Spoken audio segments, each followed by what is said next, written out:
you know, you did a report, and I don't say this often to analysts, back in March of '07, I think it was, when you were at CSFB, right, on Alt-A and option arms. It was a great report. And Thank you. Pointed to, really, at that point, what many had not yet become fully aware of, namely how toxic those mortgages were ultimately going to be.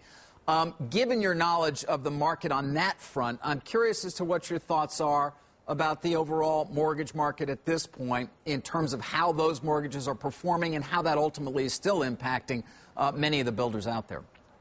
Well, unfortunately, thank you for the recognition of the report. I think that we are still bearish on the mortgage front, given the fact that delinquencies continue to rise. This week, we had Hope Now data that came out, actually last week, where delinquencies for 60-day plus delinquencies rose to a new record at 4.9%.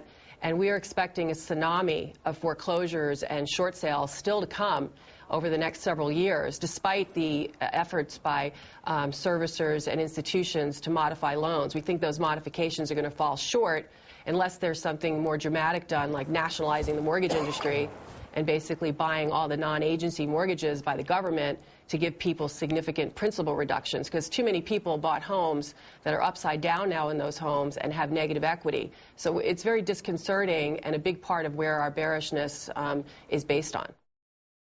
We just had a couple of economists on who were forecasting nothing in '09 and a tepid recovery at best in 2010. And it sounds to me like you're thinking at least along those same lines. Well, I can tell you that 2009 we think is going to be definitely worse than 2008. And depending on how bloody it is, I think will depend on what we see in 2010. I think today we've got an oversupply of inventory, distressed inventory, that is being priced at 20 to 30% below what now today's comps are, which is creating a negative feedback loop because it's undermining the existing home prices. So it's just it's this circular negative chaos. You know, I think the job market has always been one that we talk about as the key indicator for housing. Right now, we think the crux of the problem is really lack of confidence in the asset class. You know, if you live in a neighborhood and there's 4 for-sale signs that are all foreclosures in your neighborhood, you're not feeling pretty good about buying homes in that neighborhood.